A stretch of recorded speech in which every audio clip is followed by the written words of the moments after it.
morning of June 26th, 2024, Broward County Sheriff's deputies responded to a call about a carjacking along a roadside, where a woman and her young daughter had gotten into an accident with another vehicle. When the woman exited her car to exchange insurance information with the other driver, a man jumped into her vehicle and drove off with her daughter still inside. The frantic mother grabbed onto the passenger side door handle and yelled that her child was in the vehicle but was dragged and knocked over by the fleeing thief. A short while later, a dash cam on a public bus captured footage of the suspects removing the little girl from the car, setting her car seat on the sidewalk and continuing to flee. Witnesses tended to the child, who was luckily unharmed. Additional surveillance footage showed the suspect abandoning the car and using the victim's credit card. Several days later, police arrested 35-year-old Willio Petioma, who was turned into law enforcement by his own mother. He pleaded not guilty to kidnapping, carjacking, interfering with the custody of a minor, and illegal use of a credit card, and the case is ongoing. Number 31. Brian Cohee. What Terry Cohee discovered while organizing her son's bedroom in February of 2021 was nothing short of nightmarish. Hidden inside 19-year-old Brian Cohee's closet were a decomposing human head and hands belonging to a 69-year-old missing homeless man named Warren Barnes. 2 days earlier, Brian had totaled his car under somewhat suspicious circumstances by accidentally driving it into the Colorado River. A closer look at the car revealed what appeared to be blood on the rear bumper. Terry called officers to the family's Grand Junction, Colorado home, where they found her in hysterics as she tried to process the reality of what she had just found. Great, I am going to cooperate. Okay, so parents have some concerns of some stuff they may have found in your room? Yeah, I believe so. And what would it be? A human head and hands. Like, for real human head and hands? Yes. From? That fellow who went missing recently. Which fellow was that? Warren Brown. Warren Brown? When did he go missing? The night of the 27th. The night of the 27th? Okay, and how did you end up with him? I murdered him. With what? A knife. Why would you have done that? I've always wondered what murder felt like. The Cohees were taken down to the police station for questioning, and Brian gave a surprisingly candid confession of how the body parts ended up in his possession in a shockingly pleasant and matter-of-fact tone. The teen explained that he wanted to know what it was like to kill a human. He deliberately sought out a vulnerable and high-risk victim who lived on the peripheries of society to increase the likelihood that no one would look for them or perhaps not even notice that they were missing. Brian directed officers to a bridge where they found additional mutilated remains belonging to Barnes, but he pleaded not guilty by reason of insanity to first-degree murder and other charges. It's right here. Oh, you see it? Yeah. Because there's an arm. Hey.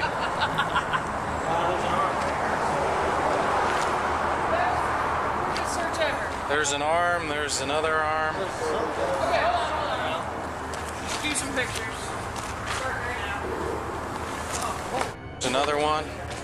I don't have a clue. Okay. This is like something out of TV. Yeah. Now these kids don't have any remorse.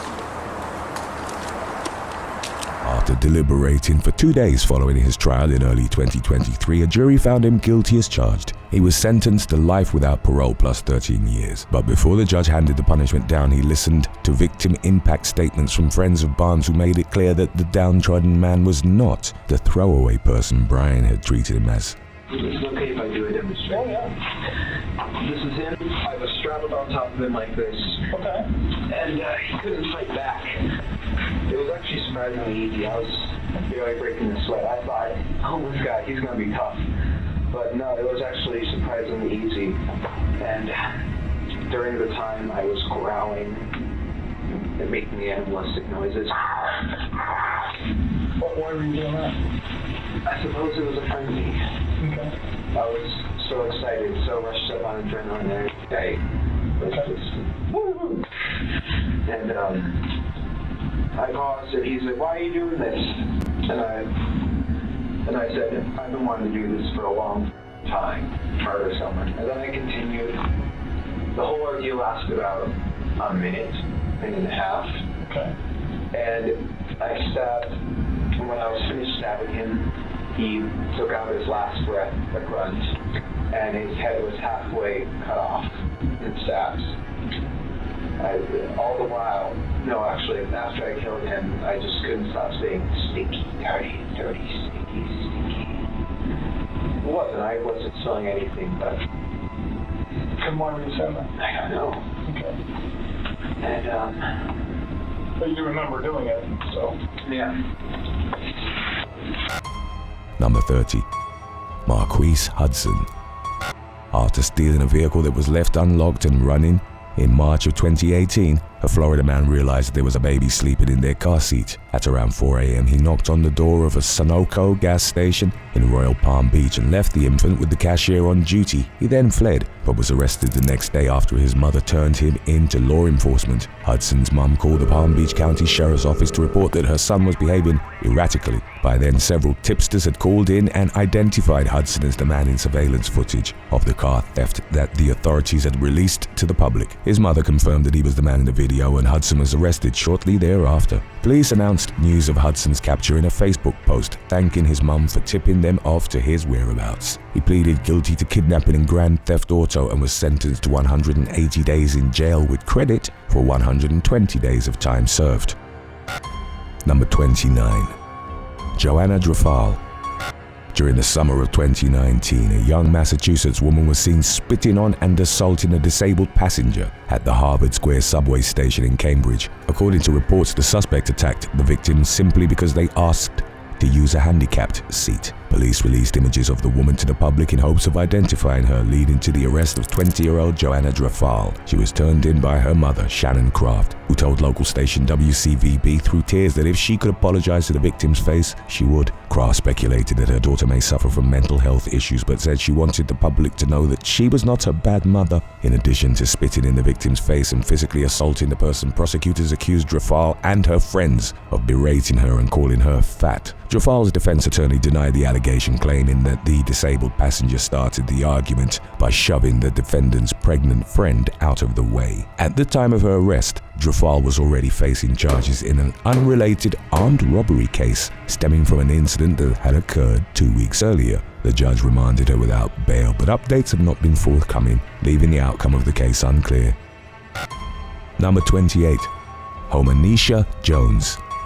When the mother of 20-year-old Homernisha Jones recognized her daughter and the young woman's friend in surveillance footage of two suspects who were wanted for stealing an elderly victim's purse, she turned them both in. According to police, Jones and 18-year-old Autumn Duff snatched the senior citizen's handbag from her cart at a Walmart store in Memphis, Tennessee when she was looking the other way, apparently unaware that the theft had been captured on high-quality surveillance video. The suspects then went on a $500 spending spree with the victim's credit card, which they spent on clothes, filling their gas tank, and at McDonald's. After seeing the girls on the news, Jones's mother marched them into the police station. She declined to comment on camera, but told Action News 5 that turning the girls in was the right thing to do, and that she did it to protect her daughter. Those sentiments were echoed by a neighbor who said that if the woman hadn't turned her daughter in, Jones would be going down the wrong path. Following their arrests, Jones and Duff were charged with theft of property, identity theft, and illegal possession of a credit card. The outcome of the case is unclear. Number 27. Nicole Schubert. Nicole Schubert encountered one of the most heartbreaking decisions a parent could ever have to make when she discovered some disturbing entries in her teenage son's journal while cleaning her home in 2019. The diary contained what appeared to be written plans to kill Schubert, then commit a mass shooting at the young man's high school in Washington State, where he was a senior at the time. Schubert was understandably devastated by the writings, which she later described as very descriptive. During an interview with Good Morning America, knowing that countless lives could be at stake, she reported the alarming discovery to law enforcement. In addition to the diary, Schubert told police that she had found what appeared to be a homemade pipe bomb in her son's bedroom. Her son claimed that the journal entries reflected a fantasy rather than actual plans, but he was nevertheless arrested on multiple charges. He later pleaded guilty to one felony count of threatening to bomb or injure property along with several misdemeanor harassment charges. The teen underwent a court-ordered mental evaluation, attended a rehab program and performed community service. In July of 2022, roughly 3 years after his arrest, Schubert's son was reportedly working with ambitions to attend college and had not gotten in any further trouble with the law. Schubert went public with her story in hopes of encouraging other parents who find themselves in her shoes to do the right thing and report their child's concerning activities, telling Good Morning America that she not only doesn't regret reporting her son, but that she believes she saved lives by doing so. Number 26. Kevin King. A Florida mother was devastated when she recognized her teenage son in doorbell camera footage of a wanted burglary suspect in May of 2018, but she made the best out of the unfortunate situation by treating it as an opportunity to teach the young man an important lesson. In the video, 3 suspects could be seen breaking into a Clearwater home where they stole sports memorabilia, headphones, and a pair of Jordan sneakers. Sandra Green was first alerted to the footage by someone else, who pointed out that one of the 3 suspects resembled her 18-year-old son, Kevin King. She later told Fox 13 News that King's face had been captured clearly in the video and that she was heartbroken because she didn't raise him that way. Green said she instructed King to come home, take a shower, and eat because she was planning on turning him into the police. During a court hearing, she told the judge that she would like to see her son sentenced to probation with the requirement that he take steps toward finishing high school. The judge approved Green's request and granted bond, but she did not immediately post the funds necessary to get the teen out of jail. She told reporters she would bond him out in a few weeks because she wanted to make sure the lesson would sink in. Green further explained that in addition to turning King in because it was the right thing to do, she did it to protect her son. While he sat in county lockup waiting to regain his freedom, she encouraged him to think about what could have happened if he had encountered a homeowner with a gun, gotten into a police pursuit, or crossed paths with the wrong person in general. Number 25. Lauren Stack. On February 20th of 2024, Lake County Sheriff's deputies responded to a call from the mother of 26-year-old Lauren Teresa Stack, who accused her daughter of stealing her phone and money. As body cam footage shows, Stack had no interest in speaking with law enforcement when they arrived at the scene and confronted her. A deputy told the young woman that she wasn't free to leave and began handcuffing her to prevent her from walking away. Hey, What? stay over here No. or you're going to go in cuffs. Why? Because we're investigating something right now. So let's go to them then. Can we go there then? No, we're going to stay right here. But they're not here. That's just involving them. I have another person that's going over there. God. Step out of the road. Can you please call her? I have someone over there right No, now. I need to talk to her. Yeah, are you crazy? Why? I don't have anything on me. Hey! Hey! Whoa, why am I here? Come on, please! Stop, you're going to get charged. Your hands. No, stop. Can you just go? Oh my God!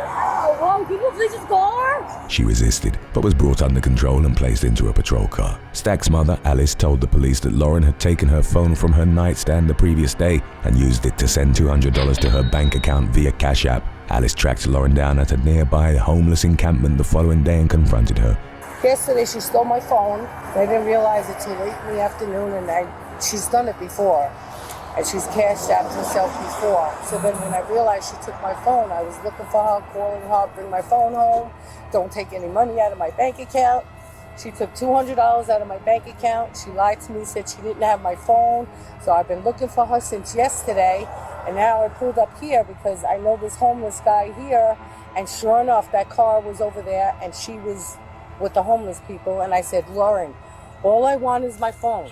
And Lauren allegedly responded by smashing her mother's phone in the road and punching Alice in the back. Her aggressive behavior continued while she was en route to jail, forcing the transporting officer to pull over and further restrain her. Records show that Lauren pleaded no contest to 3 out of 4 charges, including criminal mischief, petty theft, and resisting law enforcement without violence. She was sentenced to time served in county jail in order to pay several $100s in fines and court fees. Number 24. Felix, Cohen, Romero, and Bentley Ryan Wehrly. Brady, you're good.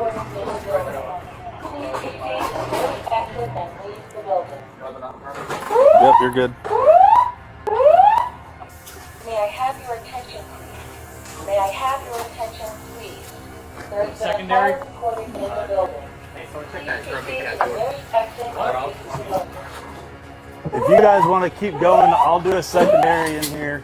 In September of 2025, Volusia County Sheriff's deputies responded to a fire alarm at Friendship Elementary School in Deltona, Florida. Upon arriving at the scene, they discovered that a glass door had been shattered in an apparent break-in. Inside the building, a pair of young male intruders had caused an estimated $50,000 worth of damage to the school's library and media center. Books had been tossed everywhere, furniture had been broken, and there was graffiti scrawled on doors. Surveillance footage showed the vandals, later identified as Felix, Cohen, Romero, and Bentley Ryan Wehrly, returning to the property to admire the damage they had done. They set the fire alarm off in the process, prompting law enforcement's response to the scene. After recognizing her son in the security video, which the authorities had posted online in hopes of identifying the suspects, the mother of one of the culprits turned them in. Romero and Wehrly reportedly confessed to causing the damage and were each charged with 2 counts of burglary, 2 counts of trespassing on school grounds, criminal mischief, and theft. Due to their ages, their case will most likely be handled in juvenile court. Number 23. Alexander Francis Harmon. On what began as an ordinary Saturday morning in June of 2018, sheriff's deputies in Kershaw County, South Carolina received a call from the father of 28-year-old Alexander Francis Harmon, who said his son had confessed to killing his girlfriend. Helpless to intervene from his home in New York, the concerned dad told law enforcement that his son had admitted to shooting 19-year-old Caitlin Jordan Crocker and was threatening further violence. Deputies responded to Harmon's home in Camden, where they found Crocker dead from a gunshot wound to the head. A 12-gauge shotgun was recovered from the residence, and Harmon was charged with Crocker's murder. He posted bond and was awaiting trial when he went on the run in November of 2023. An arrest warrant was issued after he failed to appear in court, but he remained at large for nearly 6.5 years before being arrested in Pottawatomie County, Iowa in early 2025. Harmon was extradited to South Carolina, where he went on trial in September. He was found guilty and sentenced to life in prison. Number 22. Joshua Zinberg. In November of 2024, a mother in New York City recognized her son as the suspect in the unprovoked broad daylight stabbing of a Danish tourist who was attacked on Manhattan's Upper West Side on a Wednesday morning. The assault was captured on video, which appeared to show 25-year-old Joshua Zinberg approaching the 55-year-old victim from behind and slashing him across the face, ear, and neck. After hearing from Zinberg's mother, police began a search for the man, who was apprehended at 1 in the morning after officers spotted him in his car. He lived just around the corner from the crime scene, where he had retrieved a knife from his trunk and attacked the victim after no apparent exchange of words between the two. The tourist survived his injuries, and Zinberg was charged with attempted murder, assault, and criminal possession of a weapon. He rambled nonsensically and spat at reporters while being escorted in handcuffs to the courthouse, yelling, "You'll already know that you don't know shit. You love going off that ignorance. Teach you to with the Jewish Joshua." Zinberg reportedly has a lengthy criminal record along with a documented history of mental health issues. In addition to the charges stemming from the attack, he appears to be facing an aggravated harassment charge in an unrelated case and is currently being held without bond. Number 21. Joshua Martinez. Shortly before 3 a.m. on a Monday morning in February of 2025, Las Vegas police were summoned to assist with a medical call at a Walgreens store, where they found a man suffering from a fatal gunshot wound. Officers were still working the scene several hours later when a man approached and said that he believed his son, 19-year-old Joshua Martinez, was responsible for the shooting. He said that he had woken up to his son making noise during the early morning hours, and that when he asked what was going on, Martinez responded, "Daddy, I think I killed someone." The teen handed the suspected murder weapon over to his parents, who told their son they would discuss the matter later on because he was drunk and not making much sense. They decided to go to law enforcement after seeing news of the homicide and realizing that Martinez might have been telling the truth. Following his arrest, Martinez told investigators that he experienced murderous thoughts which intensified when he drank alcohol. On the morning of the shooting, he was attempting to withdraw cash from an ATM with his parents' debit card when he began to think he was being watched by a group of hooded men. He went home but returned to the bank in search of the group and crossed paths with a man wrapped in a blanket. The two men started walking together and Martinez expressed his homicidal urges. His new acquaintance supposedly claimed that he had lit someone on fire before, somehow triggering Martinez to kill him. He told the man he was heading into a store to buy some drinks and then shot him in the back of the head. During an indictment hearing in March, prosecutors revealed that police had recovered a handwritten list of pros and cons of becoming a serial killer. While searching Martinez's bedroom, he faces 1 count of murder with the use of a deadly weapon and remains held without bond pending the outcome of his case. Number 20. Divine and Divinity Taylor. In late April of 2021, the Bibb County Sheriff's Office in Georgia appealed to the public for help identifying 2 persons of interest in the murder of 23-year-old Brandon Washington, who was shot outside a Circle K gas station in Mason. Washington was pronounced dead at the scene after he was found lying on the pavement next to his vehicle with a bullet wound to the torso. By the time law enforcement arrived, the suspects had fled the scene. Deputies posted surveillance still images of the young men, whose mother recognized them as her 19-year-old twin sons, Divine Elamon Taylor and Divinity El Hassan Taylor. She drove the brothers to a sheriff's substation in neighboring Jones County, where they surrendered to U.S. Marshals at 5:30 in the morning. The Taylors were booked into custody on suspicion of murder and remain held without bond at the Bibb County Jail amid the ongoing case. Number 19. Samuel Rahamin Topaz. After experiencing an ordinary upbringing by an Orthodox Jewish father and a Catholic mother in Fort Lee, New Jersey, 21-year-old Samuel Rahamin Topaz fell under the influence of friends who had adhered to extremist views. He converted to Islam and made plans with a group to travel to Syria and join ISIS, but they were unable to leave the country, so they instead hatched a plot to stage an attack on the White House lawn. In June of 2015, the FBI arrested Topaz and several other suspects in New Jersey and New York, including 20-year-old Nadir Sadeh, 20-year-old Munta Omar Salah, 23-year-old Allah Sadeh, 21-year-old Farid Mamouni, and an unnamed juvenile. The arrest came on the heels of an investigation which began after Topaz's mother contacted the authorities with her concerns that her son and his friends were planning to do something stupid and that the group had preyed on Samuel's insecurities and pain. Topaz cooperated extensively with investigators and struck a plea deal resulted in an 8-year federal prison sentence for conspiring with others to provide services and personnel to ISIS. He expressed remorse for his actions and apologized to his family, friends, and country during his sentencing hearing, stating, "As a believer in God, I've shamed myself." Number 18. Justin Nojan Sullivan. In April of 2015, 911 dispatchers received a call from a concerned father in Morganton, North Carolina, who said he was afraid to leave his house after he caught his teenage son destroying Buddha figurines and dousing his religious items with gasoline. The information was forwarded to the FBI, and a few weeks later, an undercover agent reached out to 19-year-old Justin Nojan Sullivan while posing as an extremist with loyalties to the Islamic State. Sullivan shared his plans to kill hundreds of people while entertaining various methods of doing so, including with a rifle, a car bomb, a chemical weapon, and using bullets coated in cyanide. He also expressed his desire to rob banks and enlisted the undercover's help with killing his parents. Following the 2-month investigation, Sullivan was arrested by federal authorities and charged with attempting to provide material support to ISIS. He pleaded guilty in late 2016 and was sentenced the following year to life in prison. In an unrelated case, Sullivan admitted to stealing his father's rifle and fatally shooting his 74-year-old neighbor John Bailey Clark in order to avoid the death penalty in state court. Number 17. Sambath Pal.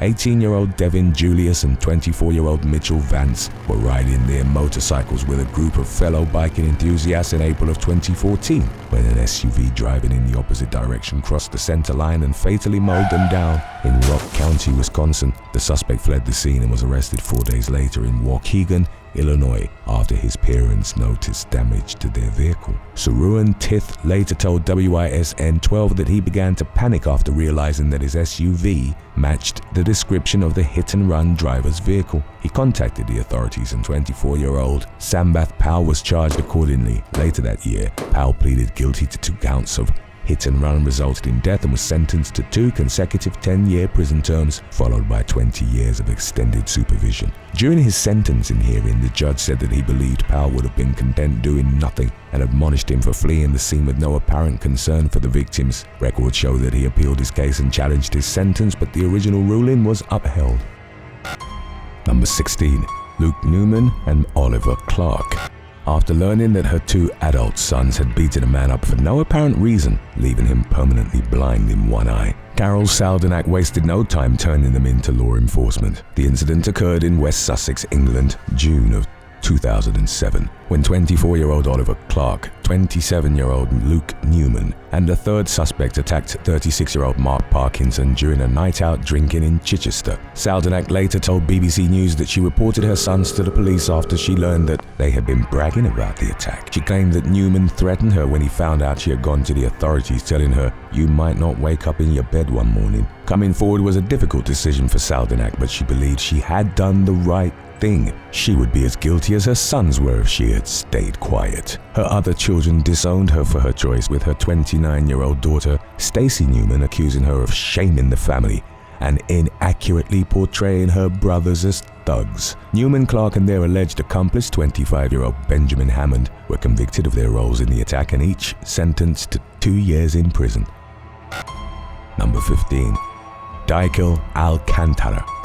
In late November of 2024, a young man stole a gold-plated rose from a 9/11 memorial at a Catholic church in Midtown Manhattan. The $3,000 rose, which was forged with metal from ground zero, was taken from a shrine dedicated to the victims of the terrorist attack at the Church of St. Francis of Assisi. 2 days after the theft, 21-year-old Bronx resident Deikel Alcantara was turned into the police by his father. A reverend at the church later told the New York Post that the suspect was a known thief who had previously been seen lurking around the parish like a lone wolf and had been escorted off the property in the past. During his arraignment for grand larceny, Alcantara laughed, smiled, and fidgeted while the court reviewed a list of his alleged recent crimes, including an attack on a senior citizen with a metal pipe. The judge admonished him for his egregious behavior and ordered him into custody with bail at $75,000.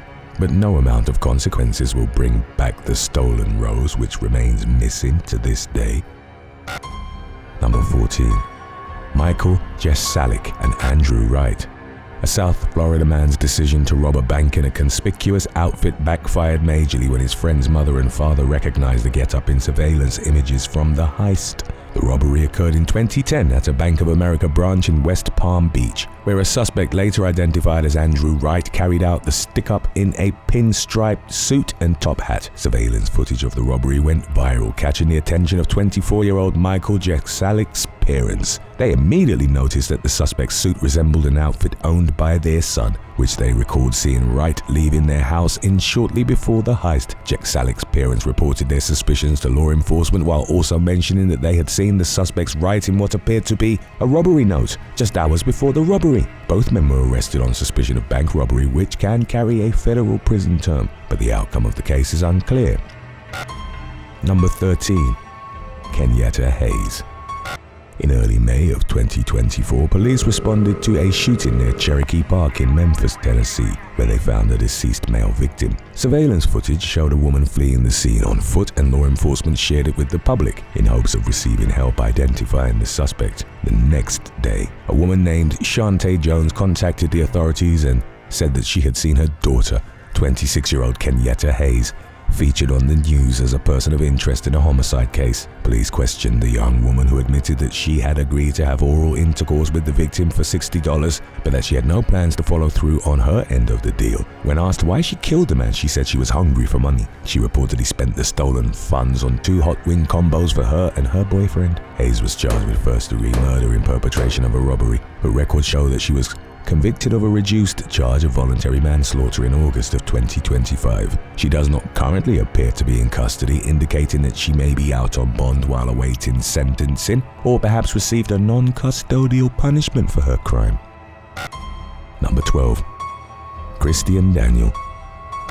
A Houston father made the difficult choice to turn his son into the police after the teenager bragged during a FaceTime call about a recent burglary spree. Theodis Daniel told law enforcement that his son, 18-year-old Cristian, had taken credit for burglarizing hundreds of cars and stealing a stash of guns. At the time, Cristian was already on probation for shooting at someone in a previous case. He wasn't legally allowed to own or possess a gun, but this apparently didn't stop him from stealing a number of them, including a police-issued gun and some equipment that he took from an officer's personal vehicle. As a military veteran, Theodis took his oath to protect the public seriously. He reported Cristian to the police, feeling it was necessary to keep both society and his son safe. And the team was charged with theft of a firearm and unlawful carrying of a weapon. Daniel's bond was set at $20,000, but Theodis refused to pay it, instead allowing his son to sit in jail and reflect on his actions. In the meantime, the Houston Police Department launched an internal investigation to determine whether the officer whose gun and equipment was stolen had secured the items properly. Number 11. Freddie Leon Faison IV. A verbal dispute at a Subway restaurant in Moncks Corner, South Carolina, escalated into violence in May of 2017 when a disgruntled customer began hurling items at an employee. The suspect, later identified as 19-year-old Freddie Leon Faison IV, was accused of throwing cups and a half-eaten sandwich at the worker after exchanging hostile words. According to reports, he also tried to go behind the counter and tried to strangle a pregnant female employee, but was pulled away by his friends. After learning about the incident from the news and recognizing his son in surveillance footage of the altercation, Faison's father called law enforcement and identified the teen as the suspect. He brought Faison to the police station, and the young man reportedly admitted to being responsible for the attack, resulting in his arrest on suspicion of vandalism and third-degree assault and battery. Number 10.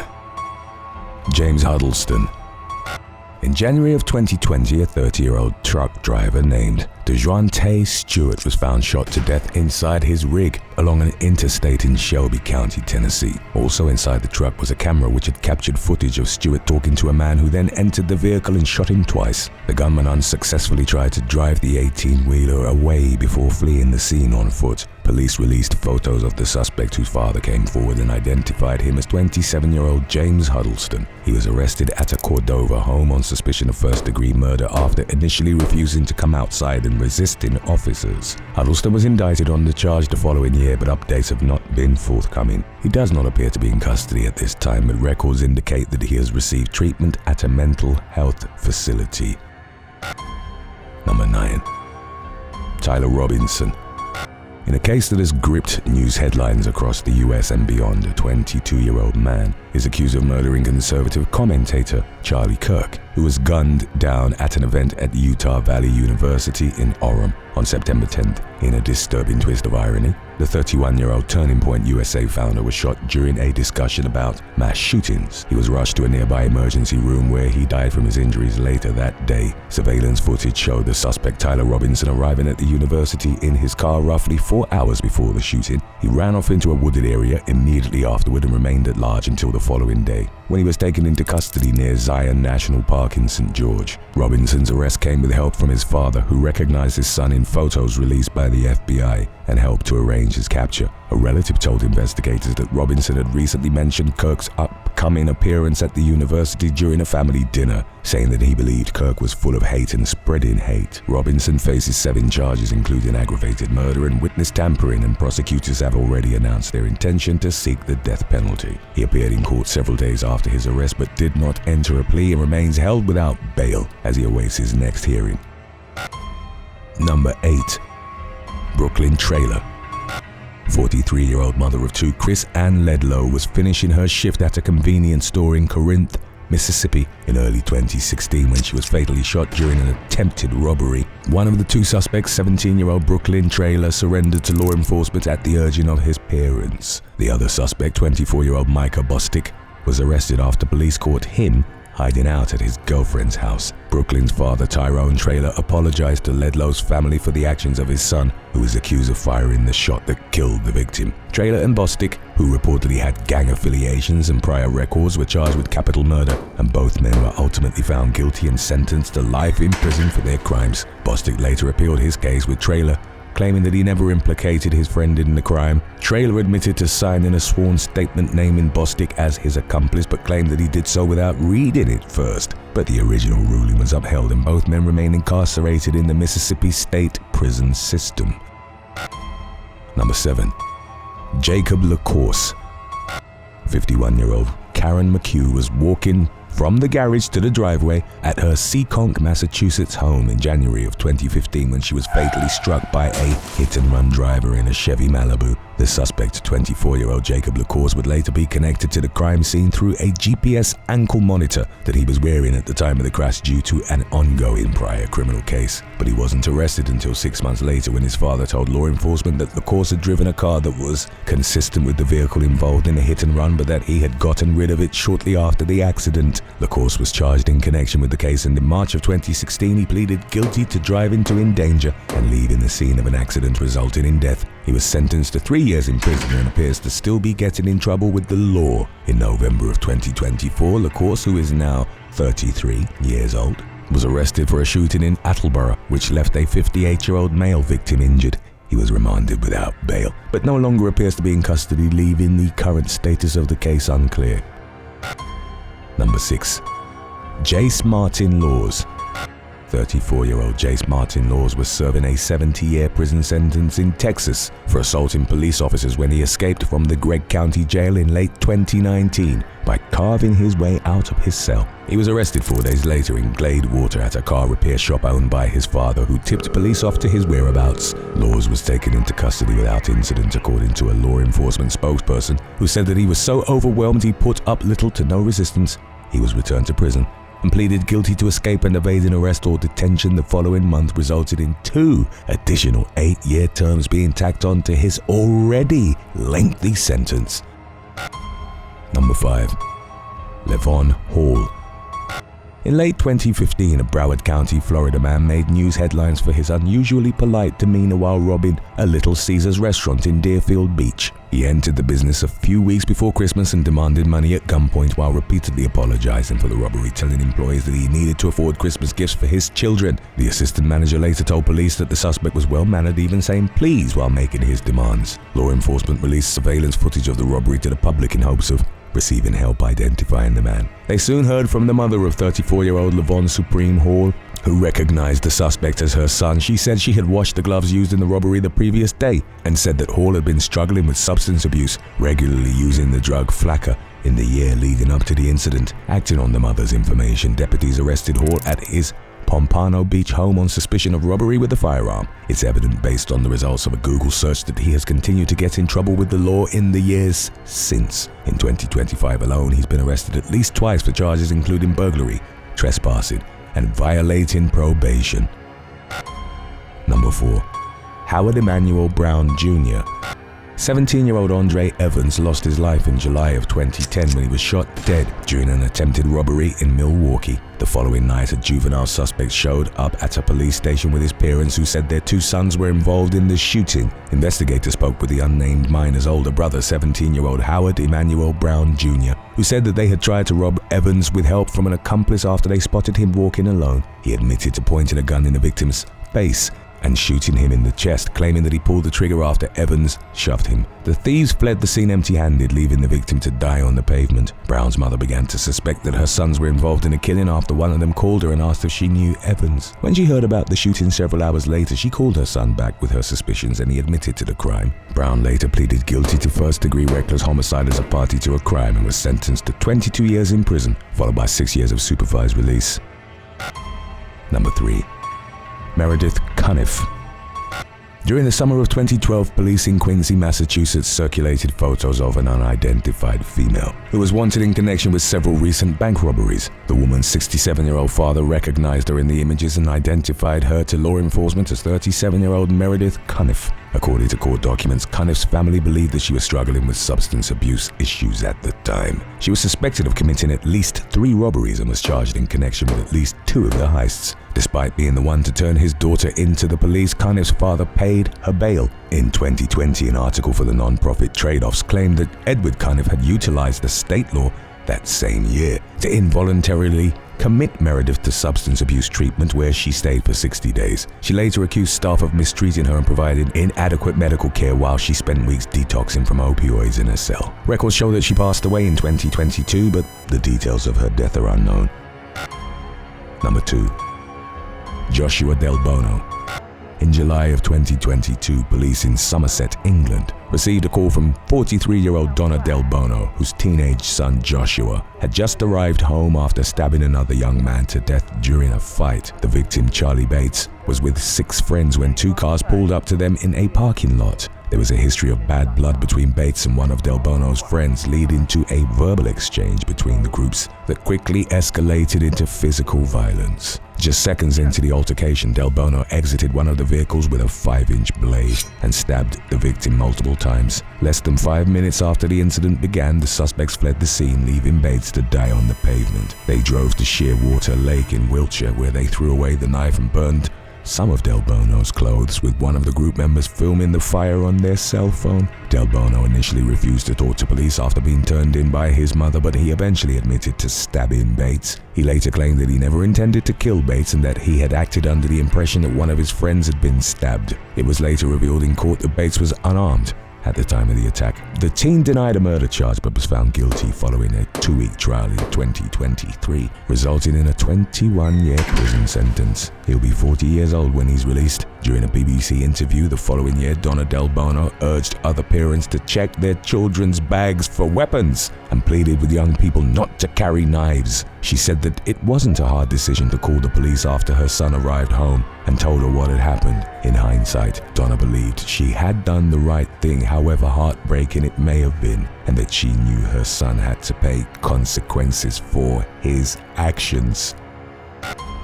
Number 1. Texas mom turns son in. In February of 2015, a Texas mother recognized her teenage son in surveillance footage of a recent burglary in Houston and turned him in to the police. According to reports, the juvenile suspect and his friend broke into a house on a Friday afternoon and stole thousands of dollars worth of electronics and valuables, even swiping the home owner's spare change off the counter. Police reached out to 7 Eyewitness News for help identifying the suspects in the security video, and they soon heard from the boy's mother, who was reportedly embarrassed by her son's actions. The burglary victim, Joseph White, applauded the woman's decision to turn her son in, saying it might seem as if she is selling him out or turning him in or something like that, but she's doing him a service. She's helping him become a better person and a better individual for our society. While declining to speak on camera, the mother told reporters that she would tell other parents to turn their kids in if they ended up in a similar situation, adding, "It's a tough lesson and it hurts, but it's for their own good." Thanks for watching. Under any circumstances would you ever turn in your own child? Why or why not? Let us know in the comments section below.